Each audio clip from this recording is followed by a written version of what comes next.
여러분, 지금 이 순간 한국의 경제 위에 아무도 눈치채지 못한 침묵의 파도가 움직이고 있습니다. 이것은 공포가 아닙니다. 우주가 우리에게 보내는 조정의 신호입니다. 그 신호를 누구보다 먼저 감지한 한 사람이 있습니다. 인도의 젊은 예언자, 나비 아난다. 28세, 그리고 단 한 번도 빗나간 적 없는 경제 예측. 2018년 파키 리라와 폭락, 2020년 글로벌 공급망 붕괴, 2023년 실리콘밸리 은행 파산, 모두 그가 먼저 경고했습니다. 그리고 이번에 그는 한국을 지목했습니다. 그는 이것을 침묵의 파도라고 부릅니다. 크게 소리치지 않고 조용히, 깊이 모든 걸 바꿉니다. 그렇다면 우리는 무엇을 준비해야 할까요? 이 파도를 어떻게 넘어야 할까요? 그리고 왜 지금 한국일까요? 지금부터 여러분은 알게 될 것입니다.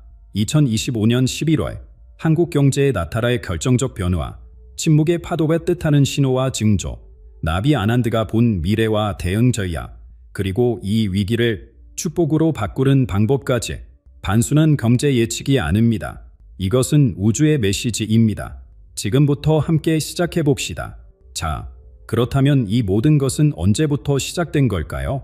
시장은 안정적이었습니다. 코스피는 꾸준히 상승세를 보였고 기업들은 분기 실적을 자랑스럽게 발표했습니다. 사람들은 투자 수익에 만족하며 일상을 이어갔습니다. 세상은 번영하고 있었습니다. 하지만 우주는 이미 바른 이야기를 쓰고 있었습니다. 10월 초, 고요한 밤이었습니다.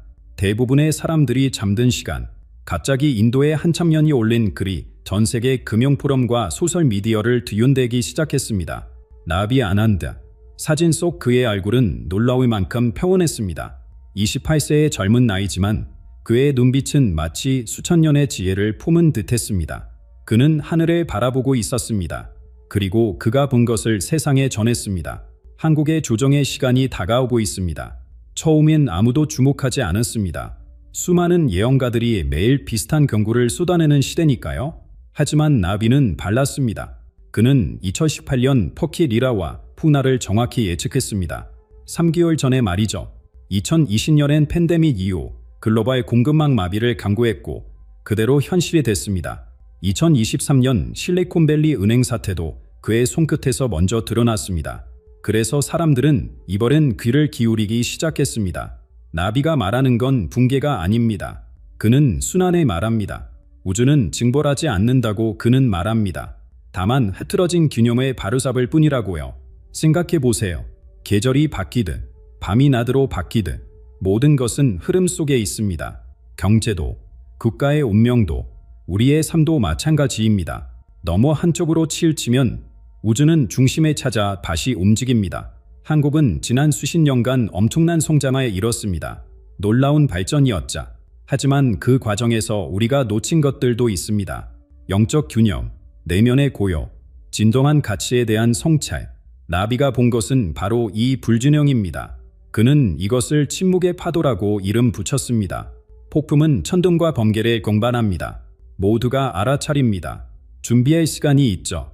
하지만 이 파도는 다릅니다. 소리 없이 다가옵니다. 마치 우주가 내쉬는 한숨처럼요. 파도가 해안에 닿기 전 바다는 고요해집니다. 무리지로 빠져나가는 순간이 있습니다. 그 고요함 속에서 사람들은 안심합니다. 아무 일도 없구나. 그런데 그 침묵이야말로 가장 큰 신호입니다. 지금 한국의 하늘이 바로 그렇습니다. 표면적으론 모든 게 정상입니다. 하지만 보이지 않는 곳에서, 들리지 않는 영역에서 무언가 이미 움직이기 시작했습니다. 나비는 경고합니다. 첫 번째 소리는 아무도 듣지 못할 것입니다. 침묵이 소음으로 바뀔 때, 그때는 이미 늦습니다. 그렇다면 도대체 나비 아난드는 어떻게 이런 것들을 알아낼 수 있는 걸까요? 28세 청년이 어떻게 세계 경제의 흐름을 미리 이겨낼 수 있을까요? 그 답은 겐지스 강가의 한 작은 마을에서 시작됩니다. 나비가 태어나고 자란 곳, 그가 처음 하늘을 읽는 법을 배운 바로 그곳에서요. 겐지스 강 인도에서 가장 신성한 물줄기가 흐르는 그곳에 작은 마을이 있습니다. 해가 뜨면 강물은 금빛으로 물들고 해가 지면 하늘은 보랏빛으로 타오릅니다. 바로 이곳에서 나비 아난드는 태어났습니다. 그의 어린 시절은 평범하지 않았습니다. 다른 아이들이 놀이터에서 뛰어놀 때 나비는 할아버지 곁에 앉아 있었습니다. 할아버지는 베다 경절을 연구하는 학자였습니다. 그는 우주를 숫자로 읽었고 별을 언어로 해석했습니다. 나비야, 보거라. 저 별들 사이의 빈 공간에 그 침묵 속에 진짜 이야기가 숨어 있단다. 할아버지는 어린 나비에게 숫자 사이의 고요함을 듣는 법을 가르쳤습니다. 하나와 둘 사이엔 무한한 가능성이 존재한다고 말했죠. 그 빈틈에서 미래의 씨앗이 싹튼다고요. 아버지는 바른 방식으로 가르쳤습니다. 그는 실용적인 점성술사였습니다. 매일 밤 지붕 위에 올라가 별의 움직임을 기록했고 그것을 사람들의 삶과 연결시켰습니다. 별은 거짓말하지 않아. 다만 우리가 제대로 듣지 못할 뿐이지. 나비는 두 세계를 모두 흡수했습니다. 할아버지의 신비로운 지혜와 아버지의 현실적인 통찰력, 고대의 철학과 현대의 논리. 그는 이 모든 것을 하나로 엮기 시작했습니다. 15세가 되던 해, 나비는 첫 예측을 했습니다. 마을에 가뭄이 올 거라고 했죠? 사람들은 웃었습니다. 하늘은 맑았고 구름 한 점 없었으니까요. 하지만 3주 후, 비는 멈췄고 우물은 말랐습니다. 그때부터 사람들은 나비를 다르게 보기 시작했습니다. 하지만 나비 자신은 이렇게 말합니다. 저는 예언자가 아닙니다. 저는 계산하는 사람입니다. 그에게 점성술은 신비가 아니라 과학입니다. 믿음의 과학이죠. 우주는 끊임없이 움직이고 그 움직임엔 패턴이 있습니다. 행성들은 정해진 궤도를 따라 돌고 그 회전은 에너지를 만들어냅니다. 그 에너지가 지구에 영향을 미치고 인간의 삶의 파문을 일으킵니다. 나비는 고대 필사보를 연구합니다. 수천 년 전 현자들이 기록한 행성의 주기를야. 동시에 그는 최신 소프트웨어를 사용합니다. 천체의 정확한 이치를 계산하고 복잡한 방정식을 풀어냅니다. 전통과 기술이 만나는 지점에서 그의 예측이 탄생합니다. 그렇다면 한국은 어떻게 그의 레이더에 포착된 걸까요? 나비는 이렇게 설명합니다. 모든 나라는 고유한 에너지 신호를 가지고 있다고요. 마치 사람마다 지문이 다르듯이요.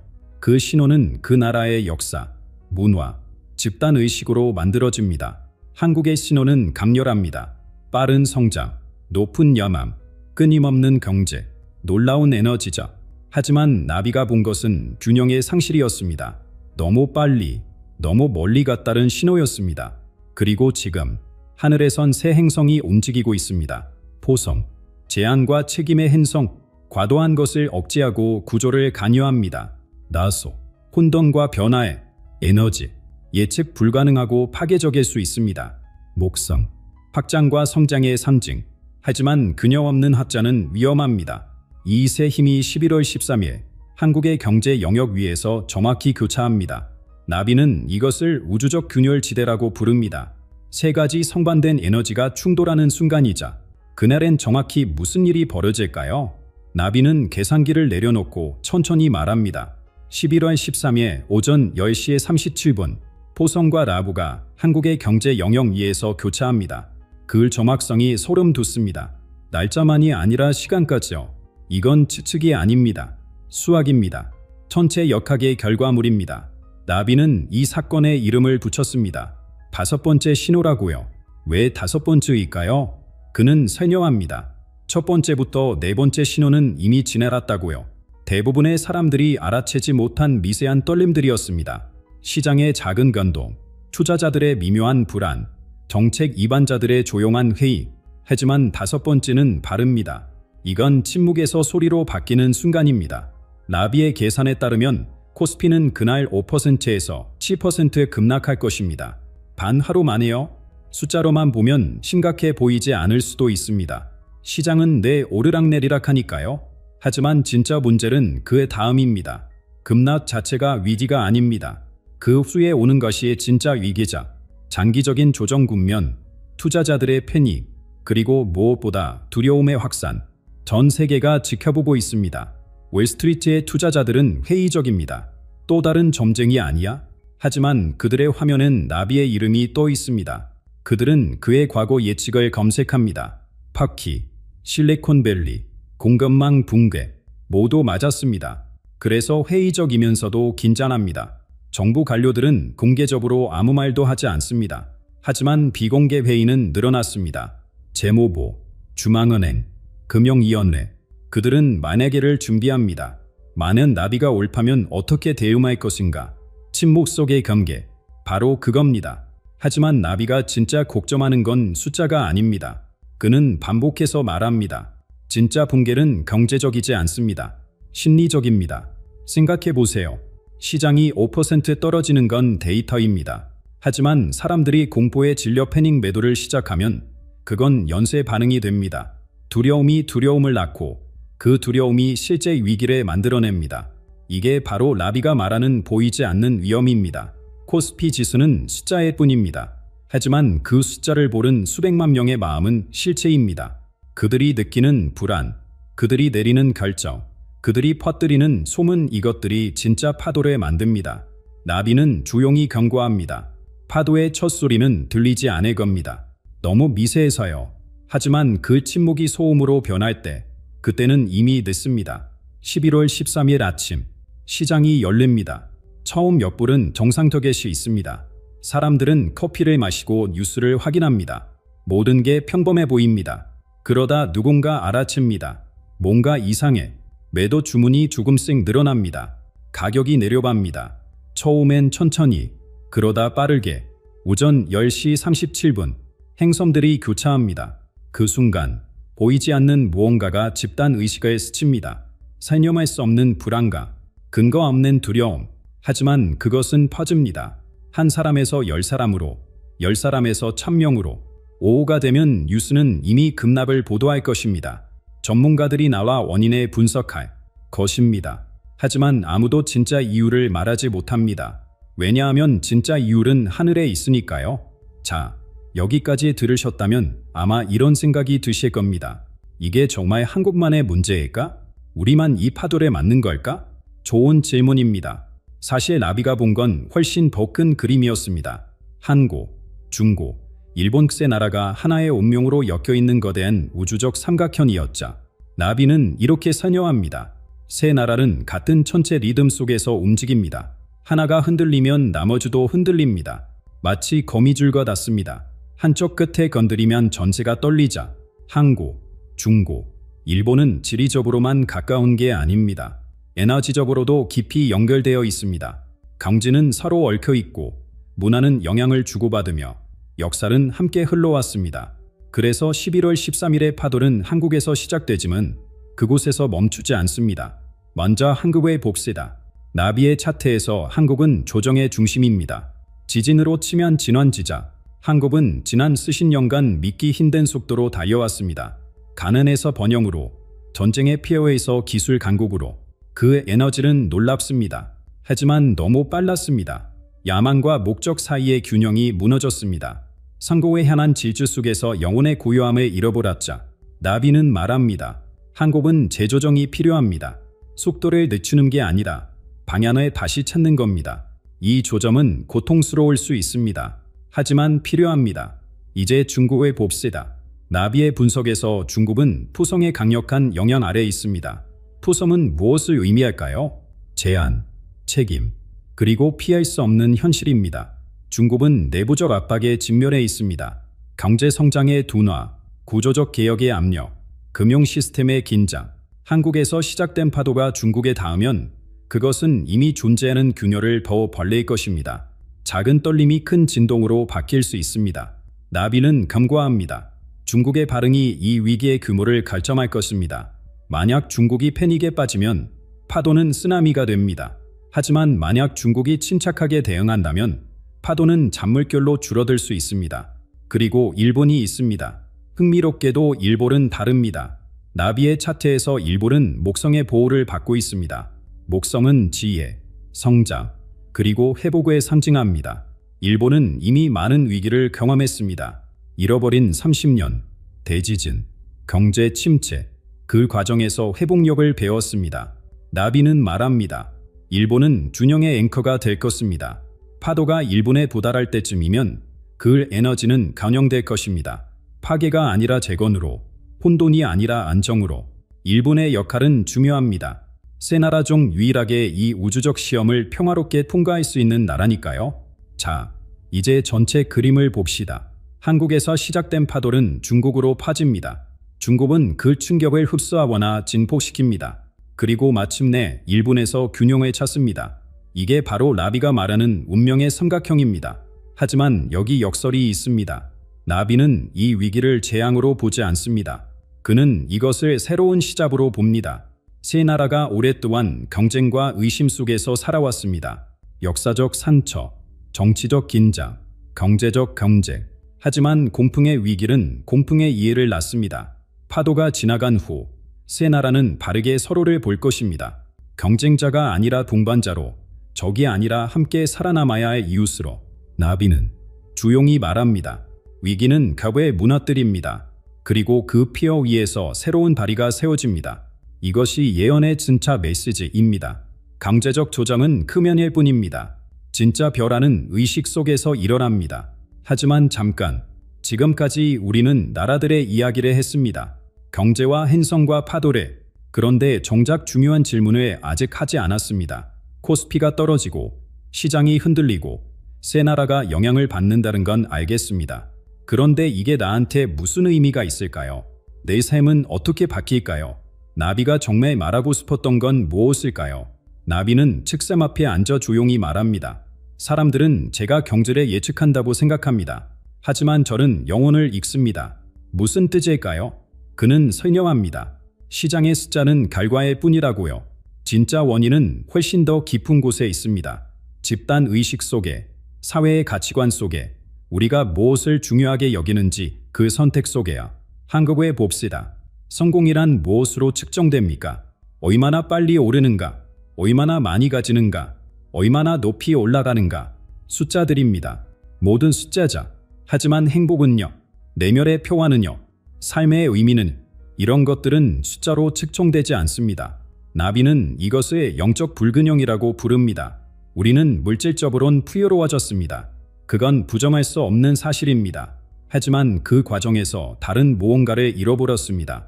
고요함, 만족, 감사하는 마음. 우리는 계속 더 많은 것을 원하게 됐습니다. 더 빠르게, 더 높이, 더 멀리. 언제까지요? 우절은 이 질문에 답하고 있습니다. 11월 13일의 파도는 그 답의 시작입니다. 나비는 말합니다. 이건 조화입니다. 벌이 아니라 규성입니다. 생각해 보세요. 몸이 아플 때 열이 납니다. 그 열이 병일까요? 아닙니다. 열은 몸이 스스로를 치유하는 과정입니다. 불편하지만 필요합니다. 경제의 조정도 마찬가지입니다. 시장에 흔들리는 건 고통스럽습니다. 하지만 그것은 시스템이 스스로를 재조정하는 방식입니다. 과도한 것을 덜어내고 불균형을 바로잡고 건강한 상태로 돌아가려는 노력이자. 그렇다면 개인은 어떻게 해야 할까요? 나비의 조언은 단순합니다. 진짜 가치를 기억하세요. 돈은 도구입니다. 수단이자. 하지만 목적은 아닙니다. 주식이 오르고 내리는 건 파도와 같습니다. 계속 변합니다. 하지만 해저의 바위는 움직이지 않습니다. 우리 안에도 그런 바위가 있습니다. 변하지 않는 중심, 흔들리지 않는 가치, 진짜 나 자신. 시장이 무너져도 그것은 무너지지 않습니다. 나비는 이렇게 표현합니다. 붕괴는 거울입니다. 우리가 무엇에 집착하고 있었는지 보여주는 거울이자. 만약 당신이 숫자에만 집착했다면 이 시기는 힘들 것입니다. 하지만 만약 당신이 진짜 중요한 것을 알고 있다면 가족, 건강, 내면의 평화 파도는 당신을 흔들지 못합니다. 이게 바로 나비가 말하는 영혼의 경제학입니다. 우주는 언어를 사용하지 않습니다. 하지만 메시지를 보냅니다. 행성의 움직임으로, 에너지의 흐름으로, 그리고 때로는 위기로요. 11월 13일은 그런 메시지입니다. 너희는 위바른 방향으로 가고 있는가? 진짜 중요한 것을 기억하고 있는가? 아니면 길에 잃었는가? 밥은 가짜가 찾아야 합니다. 나비는 조용히 덧붙입니다. 모든 위기는 선택의 기회입니다. 두려움을 선택할 수도 있고 지혜를 선택할 수도 있습니다. 파도가 오면 두 가지 선택이 있습니다. 저항하거나 함께 움직이거나. 저항하면 부서집니다. 하지만 함께 움직이면 파도를 팰 수 있습니다. 이 시기를 어떻게 보내느냐가 중요합니다. 공포 속에서 보낼 수도 있고 성장의 기회로 삼을 수도 있습니다. 나비의 마지막 말이 울립니다. 우주는 가르치려고 합니다. 파괴하려는 게 아니라요. 그렇다면 이 어둠은 언제 끝날까요? 파도에 지나간 후엔 무엇이 남을까요? 나비는 그 답도 별들 속에서 찾았습니다. 11월 13일은 시작입니다. 끝이 아니죠. 파도가 한번 칠 때 모든 게 끝나지 않습니다. 물이 밀려왔다가 빠져나갑니다. 그리고 그 후에 새로운 해안선이 드러납니다. 나비의 계산에 따르면 진짜 절안점은 2026년입니다. 포성의 주기가 끝나는 해죠. 포성은 재앙과 시련의 에너지입니다. 하지만 영원하지 않습니다. 모든 행성은 움직이고 모든 주기는 끝이 있습니다. 2026년 중반부터 포성의 압박이 약해지기 시작합니다. 그의 자리를 무엇이 채울까요? 확장의 에너지입니다. 균형의 에너지죠. 하늘이 다시 열립니다. 솜씨의 공간이 생깁니다. 그리고 2027년 나비는 이 해를 우주적 새벽이라고 부릅니다. 긴 밤이 끝나고 첫 햇살이 비치는 순간이자 신뢰가 돌아옵니다. 천천히, 조심스럽게, 하지만 확실하게 시장은 회복됩니다. 하지만 이전과는 다릅니다. 맹목적인 성탕이 아니라 의식적인 재건이자 사람들은 교훈을 배웠습니다. 무엇이 진짜 중요한지, 무엇이 지속 가능한지 기업들은 바르게 움직입니다. 단기 이익만이 아니라 장기 가치를 봅니다. 정부는 바르게 정책을 만듭니다. 숫자만이 아니라 사람을 중심에 둡니다. 이것이 진짜 변화입니다. 한국은 이 과정의 중심에 있습니다. 나비는 말합니다. 한국은 선징에 될 것입니다. 파도를 견뎌낸 나라, 위기에서 배운 나라, 그리고 새로운 방식으로 일어선 나라. 세계가 주목할 것입니다. 어떻게 저들은 해냈을까? 한국의 회복력, 한국의 적응력, 한국의 재탄생. 이것이 다른 나라들에게 모델이 됩니다. 하지만 이건 저절로 일어나지 않습니다. 각 개인의 선택이 모여서 만들어지는 겁니다. 나비의 예언은 나라에 대한 것만이 아닙니다. 사람에 대한 것이죠. 시장에 대한 것만이 아니라 마음에 대한 것입니다. 당신이 11월 이후 어떻게 살아가느냐가 중요합니다. 두려움 속에 머물 것인가? 아니면 새로운 길을 찾을 것인가? 과거의 방식을 고집할 것인가? 아니면 바르게 살아갈 것인가? 가짜가 작은 우주입니다. 당신의 선택이 당신의 현실을 만듭니다. 수백만 명이 깨어난다면 나라 전체가 깨어납니다. 나비의 마지막 말이 울립니다. 걸들은 결점하지 않습니다. 그저 보여줄 뿐입니다. 볼 준비가 된 사람에게만요. 무슨 의미일까요? 운명은 정해진 게 아닙니다. 하늘은 가능성을 보여줍니다. 이렇게 갈 수도 있고 저렇게 갈 수도 있다고요. 하지만 실제로 어느 길에 가느냐는 우리가 선택합니다. 11월 13일의 파도는 올 것입니다. 행성들은 이미 움직이고 있으니까요. 하지만 그 파도를 어떻게 맞이하느냐, 어떻게 넘어가느냐, 그리고 그 후 어떻게 일어서느냐, 이건 우리의 선택입니다. 나비가 정말 말하고 싶었던 건 이겁니다. 진짜 붕괴는 경제적이지 않습니다. 도덕적입니다. 우리가 가치를 잃어버릴 때, 방향을 잃어버릴 때, 그때 진짜 무너지는 겁니다. 그리고 진짜 기적은 위기를 피하는 게 아닙니다. 위기에서 깨어나는 겁니다. 그 속에서 배우고, 성장하고, 변화하는 거죠. 2027년의 빛은 저절로 오지 않습니다. 우리가 만들어가는 겁니다. 한 사람씩, 하루씩, 선택씩. 13일이 남았습니다. 파도가 오기 전 마지막 고요함입니다. 이 시간을 어떻게 보내시겠습니까? 두려움 속에서, 아니면 준비 속에서, 저항 속에서, 아니면 시험 속에서? 답은 이미 당신 안에 있습니다. 오늘 나눈 이야기는 나비 아난드라는 한점 성술사의 해석입니다. 이것은 예언이주 확정된 미래가 아닙니다. 가를 읽는 하나의 방식이고 우주를 이해하려는 하나의 시도일 뿐입니다. 미래는 정해져 있지 않습니다. 수많은 변수가 있고 무수한 가능성이 존재합니다. 이 영상은 두려움을 주려는 게 아니라 성찰을 돕기 위한 것입니다. 시장 투자 결정이나 중요한 인생 선택을 할 땐 반드시 전문가와 상담하시고 다양한 관점을 고려하시기 바랍니다. 이 영상의 내용을 절대적 진실로 받아들이지 마시고 영적 성찰과 개인 성장을 위한 하나의 관점으로 봐주시면 감사하겠습니다. 우리는 반지 가능성을 탐구했을 뿐입니다. 진짜 힘은 언제나 여러분 안에 있습니다. 이 영상이 도움이 되셨다면 구독과 좋아요 부탁드립니다. 댓글로 생각을 나눠주시면 함께 배워가겠습니다. 고맙습니다. 여러분, 그 밤이 다가오고 있습니다. 전 세계 영적 해석가 중 가장 높은 적중률을 가진 브랜든 빅스가 말했습니다. 11월의 어느 밤, 한국의 모든 문을 잠그십시오. 이건 단순한 공포 예측이 아닙니다. 이건 우주가 우리에게 보내는 마지막 경고입니다. 브랜든 빅스. 그는 지난 15년간 23개의 영적 사건을 예언했고 그중 21개가 정확히 일어났습니다. 지진, 팬데믹, 대정전, 그리고 이번에는 대한민국을 가리키고 있습니다. 그런데 여러분, 그가 말한 문은 우리가 생각하는 그 문이 아닙니다. 이 영상에서 여러분은 다음을 알게 될 것입니다. 왜 그 밤이 영적 세계와 가장 가까워지는 순간인지, 문을 잠그라는 말의 진짜 의미, 그리고 이 변화가 여러분의 삶에 어떤 영향을 주는지. 이건 시험입니다. 두려움이 아니라 깨어남의 기회입니다. 그리고 여러분이 이 영상을 보고 있다는가, 그 자체가 우연이 아닙니다. 자, 이제 본격적으로 들어가 보겠습니다. 11월 7일 밤, 도대체 무엇이 우리를 기다리고 있는 걸까요? 먼저 이런 경험 있으신가요? 아무 이유 없이 가슴이 두근거리고 뭔가 중요한 일이 곧 일어날 것 같은 느낌. 설명할 수 없지만 온몸으로 느껴지는 그 감각. 바로 그겁니다. 영적 사건이 다가올 때 우리 내면은 먼저 알아챕니다. 머리가 이해하기 전에 가슴이 먼저 반응하죠. 11월 7일의 악돈 지금 전국 곳곳에서 사람들이 이 감각을 보고하고 있습니다. 이건 개인의 착각이 아닙니다. 집단 무의식에 깨어나고 있는 겁니다. 옛 선조들은 알고 있었습니다.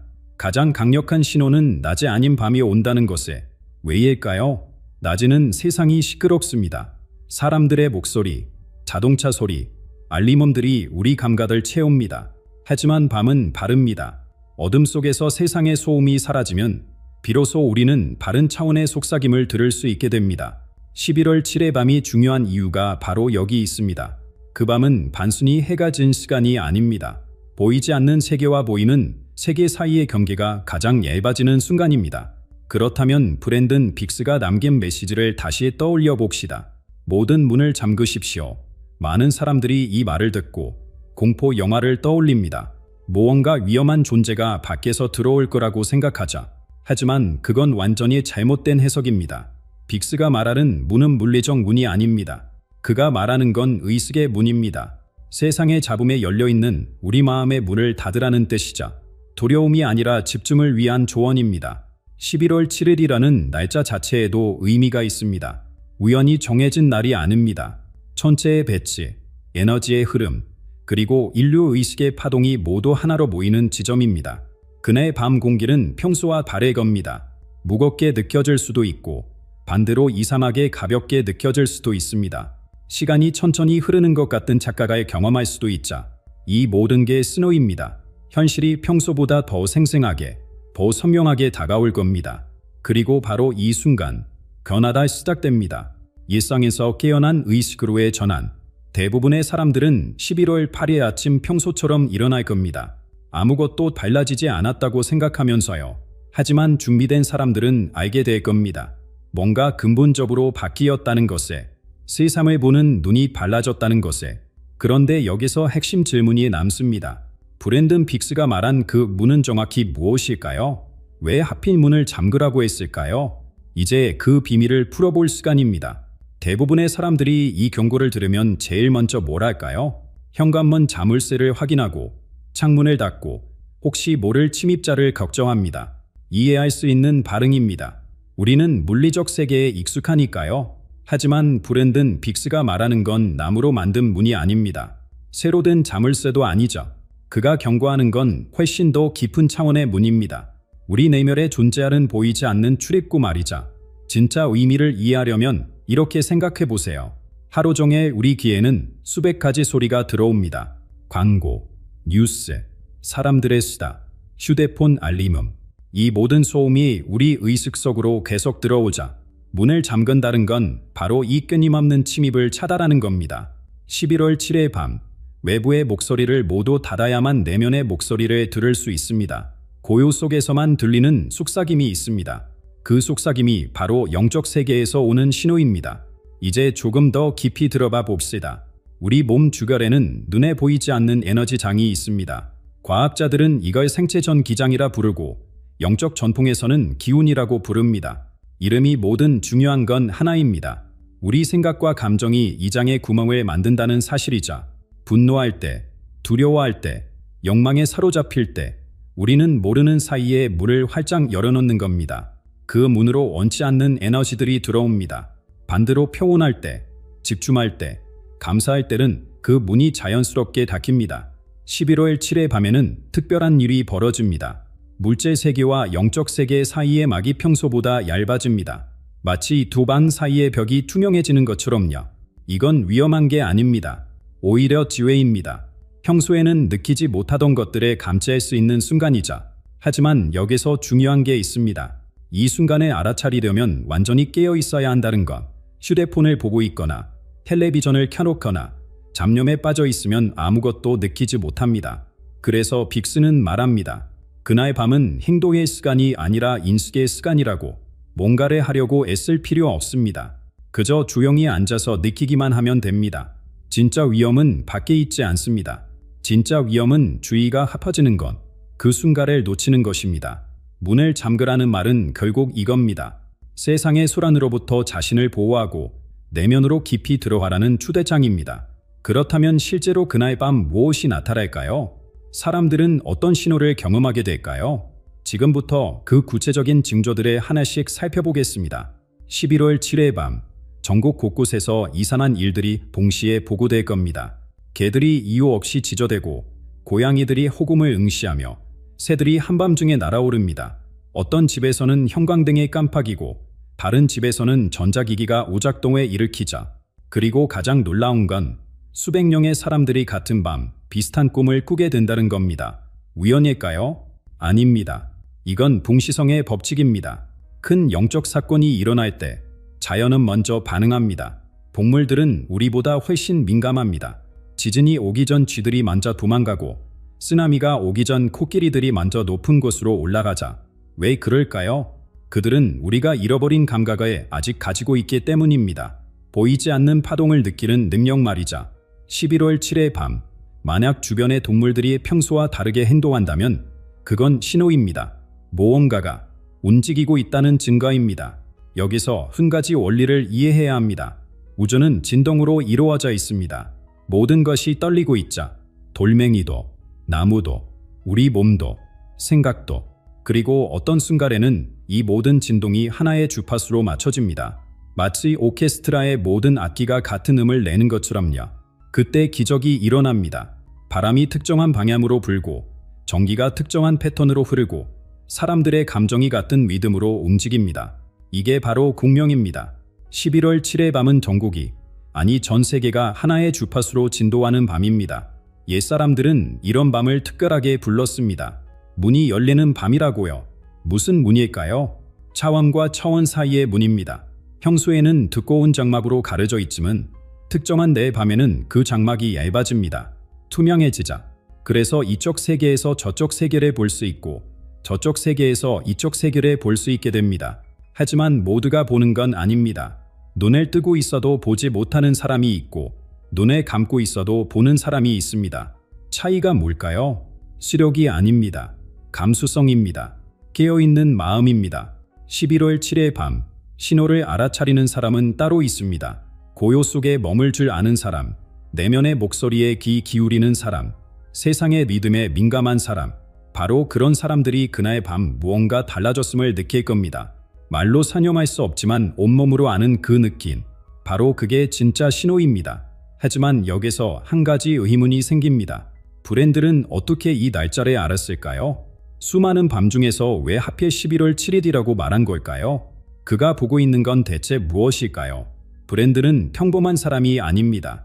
그는 잊혀진 예언들을 다시 세상에 꺼내는 사람입니다. 고대 문헌 속에 숨겨진 암호 같은 메시지들을 현대인이 이해할 수 있는 언어로 풀어내자. 많은 사람들이 그를 단순한 예언가라고 생각하지만 사실 그는 통역자에 가깝습니다. 영적 세계의 언어를 우리 세계의 언어로 번역하는 사람. 그래서 그의 말은 항상 상징으로 가득합니다. 문을 잠그라는 말을 다시 생각해 봅시다. 브랜든의 언어에서 문은 의식의 통로입니다. 세상에 소음이 들어오는 입구자. 그걸 잠근다는 건 외부 자극으로부터 내면을 보호한다는 뜻입니다. 그리고 밤이라는 표현도 마찬가지입니다. 단순히 해가 진 시간이 아니라 영적 영역이 활성화되는 시간대를 의미합니다. 그의 모든 경골은 이런 식입니다.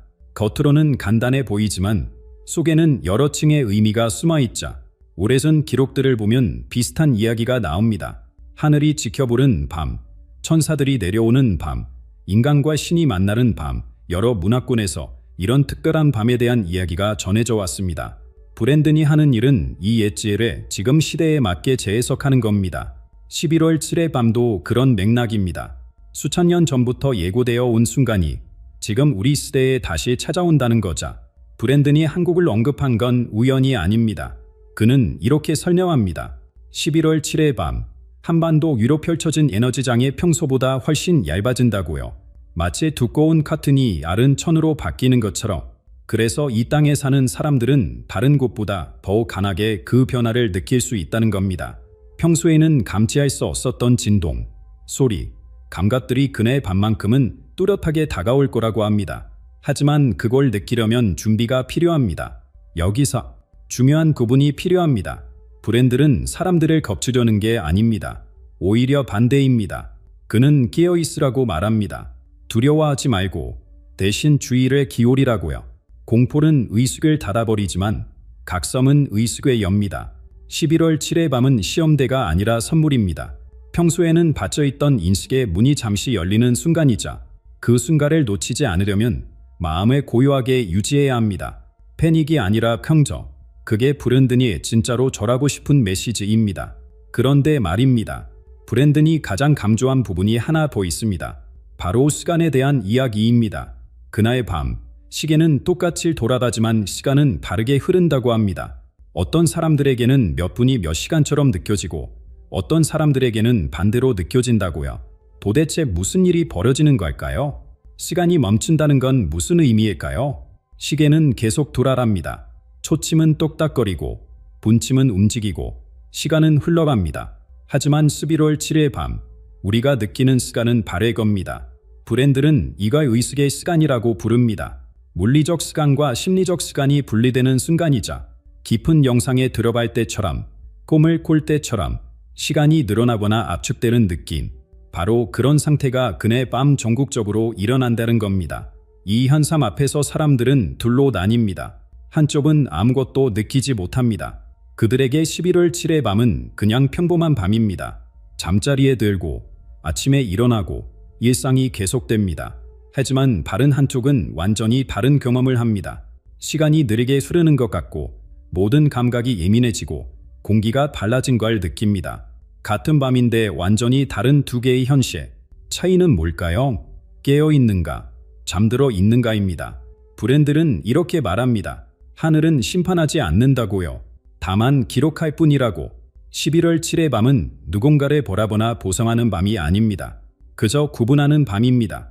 영적으로 준비된 사람과 그렇지 않은 사람을 가르는 경계선. 시험지가 주어지는 게 아니라 가짜의 상태가 자연스럽게 드러나는 겁니다. 마치 어둠 속에서 빛나는 사람과 어둠에 묻히는 사람이 구분되듯이요. 그날 밤을 경험하는 방식은 각자 다릅니다. 어떤 사람은 몸이 무거워지는 느낌을 받을 겁니다. 중력이 2배로 늘어난 것 같은 압박감. 어떤 사람은 반대로 몸이 가벼워지는 느낌을 받을 수도 있습니다. 발이 땅에서 떠오를 것 같은 부유감. 또 어떤 사람은 소리가 다르게 들릴 겁니다. 평소에는 듣지 못했던 미세한 진동, 멀리서 들려오는 울림. 이 모든 게 신호입니다. 당신의 의식이 다른 주파수로 조율되고 있다는 증거입니다. 11월 8일 아침, 해가 뜰 겁니다. 뉴스는 평소처럼 나오고 사람들은 출근길에 오릅니다. 세상은 멈추지 않습니다. 하지만 어떤 사람들에게는 모든 게 달라져 있을 겁니다. 같은 풍경을 보는데 다르게 보이고, 같은 소리를 듣는데 다르게 들리고, 같은 공기를 마시는데 다르게 느껴집니다. 이게 바로 의식의 전환입니다.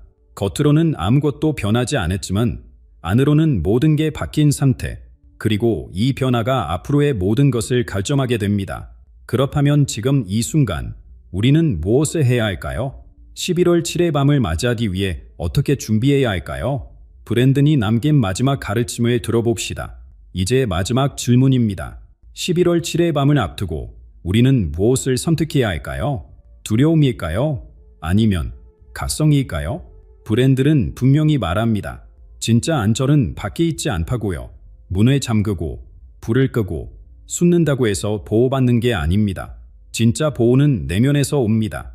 고요한 마음, 흔들리지 않는 중심, 깨어있는 의식. 그게 유일한 피난처입니다. 11월 7의 밤은 우리에게 선택을 강요하지 않습니다. 다만 우리가 이미 선택한 것을 드러낼 뿐입니다. 11월 8일 아침 해가 뜨면 뉴스는 평소처럼 흘러갈 겁니다. 대형 사건이 보도되지도 않을 겁니다. 세상은 겉으로 보기에 아무것도 변하지 않았습니다. 하지만 보이지 않는 곳에서는 엄청난 변화가 일어났을 겁니다. 어떤 사람들의 내면이 완전히 달라져 있을 테니까요. 그들은 같은 거리를 걷지만 바른 세상을 보고, 같은 말을 듣지만 바른 의미를 이해하고, 같은 하루를 살지만 바른 차원에서 숨쉬게 됩니다. 신문에는 나오지 않겠지만 그게 진짜 사건입니다. 브랜든이 자주 인용하는 말이 있습니다. 하늘은 판단하지 않는다. 밤만 기록한다. 11월 7일 밤은 시험이 아니라 측정입니다. 누가 옳고 누가 그른지 가리는 게 아니라 누가 어느 단계에 있는지 확인하는 거죠. 마치 학교 시험이 아니라 건강검진 같은 겁니다. 결과가 좋든 나쁘든 그건 현재 상태를 보여줄 뿐입니다. 중요한 건 그 다음입니다. 그 결과를 받아들이고 다음 단계로 나아가느냐 마느냐. 그날 밤 조용히 깨어있던 사람들은 알게 될 겁니다. 눈으로는 아무것도 보이지 않았지만 뭔가가 움직였다는 걸, 귀로는 아무 소리도 들리지 않았지만 메시지가 전달됐다는 걸, 이건 신비로운 이야기가 아닙니다. 의식의 진화는 항상 이런 식으로 일어납니다. 조용하고 은밀하고 개인적으로. 하지만 그 영향은 엄청납니다. 한 사람의 의식이 바뀌면 그 사람을 둘러싼 세상도 바뀌니까요. 브랜든의 마지막 메시지를 기억하세요. 모든 사람이 그 소리를 듣는 건 아니다. 하지만 그걸 느낀 사람은 다시는 잠들 수 없다. 이게 핵심입니다. 11월 7일 밤은 공포 영화가 아닙니다. 재난 영화도 아니죠. 이건 통과의 례입니다. 한 단계에서 다음 단계로 넘어가는 문파. 누군가는 그 문턱을 넘고 누군가는 아직 준비가 안 됐다는 걸 깨닫게 될 겁니다. 둘 다 괜찮습니다. 각자의 시간이 있으니까요. 결국 11월 7일 밤은 끝이 아니라 시작입니다. 새로운 의식, 새로운 인식, 새로운 세계로 들어가는 입구. 두려워할 필요 없습니다. 다만 깨어있으면 됩니다. 고요히 앉아서 마음을 열고 무슨 일이 일어나는지 지켜보세요. 그게 전부입니다. 그리고 그게 가장 어려운 일이기도 하죠. 하지만 이 영상을 여기까지 본 당신이라면 이미 준비된 사람입니다. 여기까지가 브랜든의 예언에 대한 해석이었습니다. 물론 이 모든 내용은 예언과 영적 해석일 뿐 절대적 진실이 아닙니다. 우리는 단지 이 흥미로운 주제를 함께 탐구해 본 것입니다. 11월 7일 밤, 실제로 무슨 일이 일어날지는 아무도 모릅니다. 중요한 건 예언 그 자체가 아니라 그 예언이 우리에게 던지는 질문입니다. 우리는 깨어 있는가? 우리는 준비되어 있는가? 우리는 변화를 느낄 수 있는가? 이 영상이 도움이 되셨다면 댓글로 생각을 나눠주세요. 11월 7일 밤, 무엇을 느꼈는지, 어떤 경험을 했는지 함께 이야기 나눠봅시다. 구독과 좋아요도 잊지 마시고요. 우리 모두 함께 이 신비로운 여정을 계속 이어가 봅시다. 감사합니다. 한국의 운명을 바꿀 신호가 이미 시작된 걸 아십니까? 영국의 예언가 크리스 로빈슨 글은 9.1을 테러와 쓰나미, 금융위기를 꿈속에서 예견한 인물입니다. 그런데 그의 마지막 예언은 놀랍게도 한국을 향하고 있었습니다. 거대한 변화가 한국에서 시작되어 일본과 중국을 뒤흔들 것이다. 그리고 지금 그 징조들이 이미 우리 눈앞에서 일어나고 있습니다. 최근 일본의 경제 이상 현상, 중국의 전력마비, 그리고 한국의 급부상. 이것은 단순한 우연일까요? 아니면 한국이 새 시대의 중심이 될 운명일까요? 오늘 이 영상에서는 그 예언의 숨은 의미와 한국이 맞이할 미래를 함께 확인해 보겠습니다. 진실은 여러분이 상상하는 것보다 훨씬 가깝습니다. 매일 뉴스에서 보는 그 혼란대, 과연 우연일까요? 지금 이 순간에도 세계는 전례 없는 격변을 겪고 있습니다.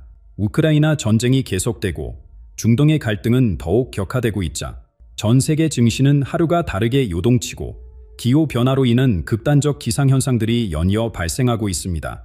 유럽의 에너지 위기, 아프리카의 기근, 남미의 정치적 불안정, 마치 지구 전체가 동시에 흔들리고 있는 것 같아요. 많은 사람들이 세상이 어디로 가고 있는 걸까라고 불안해하고 있습니다.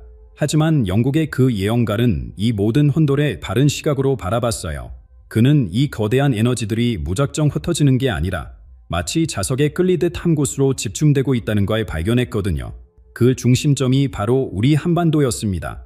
모든 길이 로마로 토한다고 했는데 이제는 모든 에너지가 한국으로 향하고 있다. 이것이 그의 말이었어요. 그 남자는 원래 평범한 영국 중년이었습니다. 1990년 런던에서 일어난 교통사고로 3일간 혼수 상태에 빠졌다가 깨어나면서 인생이 180도 바뀌었어요. 갑자기 꿈에서 아직 일어나지 않은 사건들이 생생한 영화처럼 펼쳐지기 시작한 거죠. 처음엔 본인도 당황스러웠습니다. 내가 미쳤나 싶었거든요. 하지만 꿈에서 본 것들이 하나둘씩 현실이 되면서 자신에게 특별한 능력이 생겼다는 거에 인정할 수밖에 없었어요. 영국 언론들은 그를 꿈의 탐정이라고 불렀습니다. 초기에는 주로 개인적인 사건들이었어요. 이웃의 사고, 지역 범죄, 작은 화재들. 하지만 시간이 지나면서 그의 꿈들은 점점 더 큰 규모로 확장되어 갔습니다. 개인의 운명에서 시작해서 도시, 국가, 그리고 결국엔 전 세계의 미래를 보여주기 시작한 거죠. 1995년 런던 지하철 폭탄 테러, 1997년 아시아 금융위기, 2001년 9.11 테러, 모두 그의 꿈에서 먼저 일어났던 일들이었습니다. 그때부터 그는 자신이 단순한 개인이 아니라 우주가 인류에게 전달하려는 메시지의 통로라는 걸 깨달았어요. 나는 메신저일 뿐입니다. 메시지를 만드는 건 나의 역할이 아니에요. 그가 언론과의 인터뷰에서 늘 강조하던 말이었습니다. 그런데 수많은 예언 중에서도 하나만큼은 그를 끝없이 괴롭혔어요. 다른 예언들과는 차원이 달랐거든요. 바로 한국에서 시작될 거대한 변화에 관한 꿈이었습니다. 그 꿈은 너무나 선명하고 강렬해서 마치 불타는 낙인처럼 마음에 새겨져 있었어요. 하지만 잠깐만요. 혹시 그날 한 사람의 꿈 아닌가? 라고 생각하고 계신가요? 저도 처음엔 그랬습니다. 그런데 과학자들이 나섰어요. 정말로 미래를 볼 수 있는 사람이 존재하는지 직접 확인해 보겠다고 말이자 그 결과는 모든 사람을 충격에 빠뜨렸습니다. 애리조나 대학교의 심리학 교수는 해이론자였습니다. 초능력이나 예지 능력 같은 건 모두 사기라고 생각했거든요. 그런데 영국 예언가의 소문을 듣고 직접 만나보기로 했어요. 한번 제대로 검증해보자는 마음이었습니다. 실험은 철저했어요. 그 교수는 예언가가 절대 알 수 없는 장소들을 무작위로 선택했습니다. 그리고 그곳에서 일어날 일을 꿈으로 봐달라고 요청했자 결과는 놀라웠어요. 85% 이상의 정확도로 미래 사건들을 맞췄습니다. 한 번은 이런 일이 있었어요. 교수가 런던의 한 지하철역을 지정했는데 꿈에서 파란 재킷을 입은 남자가 계단에서 넘어져 다리를 다칠 것이라고 했거든요. 정확히 3일 후 그 역에서 파란 재킷의 남성이 계단에서 미끄러져 발목을 삐었어요. 우연이라기엔 너무 구체적이었습니다. 이런 실험들이 계속되면서 언론에 관심이 쏟아졌어요. 영국의 주요 신문들이 앞다투어 그를 취재했습니다. 미래를 꿈꾸는 남자, 21세기의 예언가, 온갖 별명이 붙었지만 가장 많이 불린 건 꿈의 탐정이었어요. 하지만 진짜 변화는 공식 기관들이 움직이기 시작하면서부터였습니다. 영국 경찰청에서 먼저 연락이 왔어요. 미제 사건들을 해결하는 데 도움이 필요하다고 했거든요. 곧이어 정보기관들도 관심을 보였습니다. 테러 공격에 사전에 막을 수 있다면 얼마나 좋겠어요? 그는 이런 요청들에 거절하지 않았습니다. 하지만 늘 한 가지를 강조했어요. 저는 예언자가 아닙니다. 그냥 보여지는 것을 전달할 뿐이에요. 마치 텔레비전 화면 같은 거죠. 화면은 프로그램을 만들지 않잖아요. 그의 겸손함은 진짜였어요. 어떤 기자가 당신이 특별한 사람이라고 생각하세요? 라고 물었을 때 이렇게 대답했거든요. 저는 반지 우주가 인간들에게 보내는 간지를 받는 우편함 같은 존재일 뿐입니다. 그런데 이상한 일이 생겼어요. 그의 꿈들이 갑자기 지구 반대편으로 향하기 시작한 거예요. 유럽에서 일어나던 예언들이 점점 멀어져서 아시아 대륙에 집중되고 있었거든요. 그것도 무작정이 아니라 정확히 세 나라만 계속 나타났습니다. 일본에서 무언가라 흔들리고, 중국에서 무언가라 멈추고, 한국에서 무언가라 시작되는 꿈들이었습니다. 일본에서 먼저 시작되었습니다. 영국 예언가가 기록한 꿈 일기에는 이런 내용이 적혀 있었어요. 붉은 달이 바다 위에 떠 있고 그 아래 거대한 섬이 떨리고 있다. 마치 심장이 한 박자 멈춘 것처럼. 당시엔 아무도 그 의미를 몰랐습니다. 하지만 올해 3월 일본 증시가 하루 만에 12% 폭락했어요. 반도체 공급망 붕괴와 엔화 급락이 동시에 일어나면서 전 세계가 충격에 빠졌거든요. 그날 밤 북해상공에는 정말로 붉은 빛발이 떠 있었습니다. 그는 그 꿈 얘기에 이런 메모도 남겼어요. 붉은 빛이 일본의 마음을 잠시 멈추게 했다. 하지만 이건 끝이 아니라 시작이다. 두 번째는 중국이었습니다. 다른 꿈에서는 거대한 용이 깊은 잠에 빠지는 모습이 나타났어요. 수억 개의 불빛이 한순간에 꺼지고 소음으로 가득했던 도시들이 고요해진다고 적혀 있었거든요. 이것도 현실이 되었습니다. 지난 6월 중국 전역에서 원인 불명의 대정전이 발생했어요. 베이징, 상하이, 광저우 주요 도시들의 통신망과 전력망이 동시에 마비되면서 하루 종일 침묵에 빠졌습니다. 중국 정부는 기술적 점검이라고 발표했지만 실제로는 시스템 전체가 예상치 못한 충격을 받은 거였어요. 그날 이기장에는 이런 글귀가 추가되었습니다. 용이 잠들면서 깨달았다. 진정한 힘은 소음이 아니라 고요함에서 나온다는 것에 두 사건 사이에는 묘한 연결고리가 있었어요. 일본의 경제적 충격이 중국의 시스템 과부하를 유발했거든요. 마치 도미노처럼 하나가 넘어지자 발은 하나도 흔들린 거예요. 하지만 그는 이 모든 것이 파괴가 아니라 정화의 과정이라고 봤습니다. 두 기둥이 흔들려야 균형의 문이 열린다고 남긴 메모에는 적혀 있었거든요. 그 문이 어디에 있는지도 정확히 알고 있었어요. 아시아의 심장부, 바로 한반도였습니다. 일본의 반성과 중국의 침묵이 만나는 지점에서 완전히 새로운 에너지가 태어날 거라고 했어요. 그것은 지배나 경쟁이 아닌 조화와 협력의 에너지였습니다. 흥미롭게도 두 사건이 일어난 직후부터 한국의 국제적 위상이 급격히 달라지기 시작했어요. 일본이 경제적 어려움을 겪을 때 한국의 기술 기업들이 도움의 손길을 내밀었고 중국의 시스템 복구에도 한국의 엔지니어들이 참여했거든요. 마치 그가 본 그 꿈처럼 한반도가 새로운 균형의 중심이 되어가고 있었습니다. 영국 예언가의 가장 선명한 꿈이 바로 이것이었습니다. 한반도 전체가 지도에서 빛나고 있는 모습이었어요. 하지만 그 빛은 금색이나 흰색이 아니었거든요. 깊고 차분한 푸른색이었습니다. 서울을 중심으로 퍼져나가는 푸른 고리가 점점 넓어지면서 전 한반도를 감싸는 꿈이었어요. 그 이기장에는 이렇게 적혀 있었습니다. 푸른 빛이 산과 도시와 사람들의 마음을 연결하고 있다. 이것은 단순한 승리의 빛이 아니다. 화해의 에너지다. 신기한 건 이 꿈을 꾼 뒤로 실제 세계에서도 한국의 변화가 눈에 띄게 나타나기 시작했다는 거예요. 문화적으로는 이미 전 세계를 휩쓸고 있었지만 이제는 그 영향력이 정치와 경제 영역까지 확장되고 있었거든요. 올해만 해도 한국이 중재한 국제 갈등이 3건이나 있었어요. 동남아시아 국가들 간의 영포 분쟁, 중동 지역의 에너지 협상, 그리고 아프리카의 자원 분배 문제까지 모두 한국의 조용하지만 효과적인 외교로 해결되었습니다. 기술 분야에서도 마찬가지였어요. 인공지능, 반도체, 친환경 에너지, 한국이 선도하는 기술들이 전 세계의 문제를 해결하는 열쇠가 되고 있었거든요. 하지만 이런 성과들이 다른 나라를 압도하려는 목적이 아니라 함께 성장하려는 마음에서 나온다는 게 중요했어요. 그는 이 푸른 빛의 의미를 이렇게 해석했습니다. 푸른색은 평화의 색이지만 소극적인 평화가 아니다. 책임감 있는 변화의 색이다. 한국이 세계의 변화를 이끌어가되 그것이 다른 나라들을 밀어내는 방식이 아니라 끌어안는 방식이 될 거라고 봤거든요. 실제로 한국 사람들의 정서에도 변화가 생기고 있어요. 과거에는 우리가 살아남아야 한다는 생각이 강했다면 이제는 우리가 세계에 도움이 되어야 한다는 마음이 커지고 있거든요. 이런 변화가 바로 그가 본 그 푸른 에너지의 핵심이었습니다. 마지막 메모에는 이런 문장이 있었어요. 한국 사람들은 아직 모르고 있다.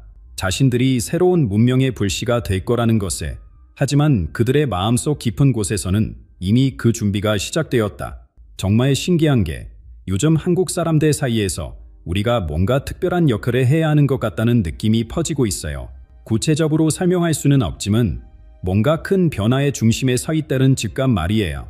하지만 그의 예언은 여기서 끝나지 않았습니다. 그가 본 건 한국 혼자만의 성공이 아니었거든요. 오히려 완전히 다른 그림이었어요. 일본이 상처가 치유되고 중국의 침묵이 지혜로 바뀌고 한국의 에너지가 모든 걸 하나로 묶는 동양 삼국이 경쟁이 아닌 협력으로 새로운 역사를 쓰기 시작하는 모습이었습니다. 그의 꿈에서 가장 아름다운 장면이 바로 이것이었습니다. 세계의 서로 다른 빛이 하늘에서 만나는 모습이었어요. 일본에서는 은은한 금빛이, 중국에서는 깊은 청록빛이, 한국에서는 따뜻한 푸른빛이 올라와서 하나의 무지개를 만들고 있었거든요. 그런데 이 빛들은 각각 다른 의미를 담고 있었어요. 일본의 금빛은 반성과 감순의 빛이었습니다. 과거의 실수를 인정하고 새로운 길을 찾으려는 마음 말이에요. 중국의 초록빛은 변화와 균형의 빛이었어요. 거대한 힘을 현명하게 사용하려는 의지였거든요. 그리고 한국의 푸른 빛은 창조와 공감의 빛이었습니다. 놀라운 건 이 예언이 실제로 현실화되기 시작했다는 거예요. 올해 일본이 경제적 어려움을 겪었을 때 가장 먼저 도움의 손을 내민 건 한국이었습니다. 반도체 기술과 배터리 솔루션을 제공하면서 과거는 과거고 미래는 함께 만들어와야 한다는 메시지를 전했어요. 중국의 전력망 복구 과정에서도 마찬가지였습니다. 한국의 스마트 그리드 전문가들이 베이징으로 날아가서 시스템 재구축을 도왔거든요. 그것도 어떤 대가를 바라지 않고 말이에요. 이웃이 어려울 때 돕는 건 당연한 일이라면서요. 가장 놀라운 변화는 세 나라의 정상들이 만나는 방식이었어요. 과거처럼 서로를 견제하거나 위를 점하려 하지 않고 정말로 대화하기 시작한 거예요. 지난해 서울에서 열린 동북아 협력회의에서는 역사상 처음으로 세 나라가 공동 성명을 발표했습니다. 그 회의실의 모습이 정말 인상적이었어요. 동건 유리 테이블에 세 나라 대표들이 앉아 있었는데 천장에는 태극 문양에 새겨진 조명이 은은하게 빛나고 있었거든요. 마치 예언가가 꿈에서 본 그 장면과 똑같았어요. 더 신기한 건 언론의 반응이었습니다. 영국 방송사는 동양의 새벽이 서울에서 다시 시작되다라고 보도했고 미국의 주요 뉴스 채널은 경쟁에서 협력으로 아시아의 패러다임이 바뀌고 있다고 분석했어요. 일본 공영방송도 우리는 새로운 시대의 문턱에 서 있다고 전했거든요. 하지만 그는 늘 한 가지를 강조했어요. 진정한 변화는 정부나 정치인들이 아니라 사람들의 마음에서 시작된다고 말이에요. 실제로 세 나라 사람들 사이에서도 놀라운 변화가 일어나고 있었습니다. 한국 드라마를 보는 일본 할머니들이 한국어를 배우기 시작했고 중국 젊은이들이 한국과 일본 문화에 진심으로 관심을 갖기 시작했어요. 서로에 대한 편견보다는 호기심과 존중이 커지고 있었거든요. 이 모든 변화의 뿌리에는 하나의 깨달음이 있었습니다. 우리는 경쟁자가 아니라 가족이라는 것 말이에요. 영국 예언가다 세상을 떠나기 직전에 남긴 세 단어가 있었습니다. 기억하라, 정리하라, 연결하라. 이것이 새로운 시대를 위한 그의 마지막 유언이었어요. 복잡해 보이지만 사실은 너무나 단순한 지침이었거든요. 기억하라는 건 과거를 잊지 말라는 뜻이 아니었어요. 오히려 상처를 지혜로 바꾸라는 의미였습니다. 용서하는 것은 상처를 나침반으로 만드는 일이다라고 적어놓았거든요. 일본과 중국, 그리고 한국 사이의 아픈 역사도 마찬가지예요. 그 상처들을 원망의 재료로 쓸 게 아니라 더 나은 미래를 만드는 나침반으로 사용해야 한다는 거였어요. 정리하라는 건 우리 주변의 혼돈을 차근차근 정돈하라는 뜻이었습니다. 거창한 일부터 시작할 필요 없어요. 가족과의 작은 오해를 풀고 이웃과 인사를 나누고 직장에서 서로 도우며 이런 작은 공감의 행동들이 모여서 새로운 문명의 세포가 된다고 했거든요. 연결하라는 것이 가장 중요했습니다. 그가 본 그 푸른 고리가 바로 이거였어요. 보이지 않지만 모든 마음을 이어주는 의식과 자비의 그물망 말이에요. 한 사람의 진심 어린 행동이 1000개의 마음을 움직이고 그 1000개의 마음이 다시 10,000개의 마음을 움직이는 그런 연결의 힘이었습니다. 실제로 요즘 한국 사회에서 이런 변화들이 조금씩 나타나고 있어요. 서로 다른 세대가 이해하려고 노력하고 다른 지역 사람들과 편견 없이 소통하려 하고 외국인들의 가족처럼 따뜻하게 맞아주자 하는 이 모든 것들이 그가 본 그 미래의 주각들이었거든요. 그가 마지막에 남긴 문장은 이랬어요. 이제 당신들 차례다. 하늘이 길에 보여주는 시대는 끝났고 이제는 우리 인간들이 직접 그 길에 걸어봐야 할 때라는 뜻이었습니다. 생각해 보세요. 우리가 매일 하는 선택들, 작은 친절들, 진심 어린 대화들, 이 모든 것들이 실제로 세상을 바꾸고 있다는 걸 말이에요. 그의 예언은 운명이 아니라 가능성이었어요. 우리가 어떻게 행동하느냐에 따라 그 미래가 정말로 현실이 될 수 있다는 희망의 메시지였거든요. 지금 이 순간에도 서울 하늘 위에는 새벽빛이 퍼지고 있습니다. 그 빛은 단순히 태양에 뜨는 빛이 아니에요. 우리 모두의 마음에서 올라오는 새로운 시작의 빛입니다. 하늘은 이미 문을 열었습니다. 이제 다음 걸음은 별들의 몫이 아니라 바로 우리의 몫입니다. 오늘 이 영상을 끝까지 보신 분들께 묻고 싶어요. 영국 예언가의 예언을 들으면서 어떤 마음이 드셨나요? 혹시 가슴 깊은 곳에서 이제 내가 뭔가 해야겠구나라는 느낌이 들지 않으셨나요? 그 느낌을 댓글로 나눠주세요. 당신의 이야기가 또 다른 사람에게 희망의 씨앗이 될 테니까요.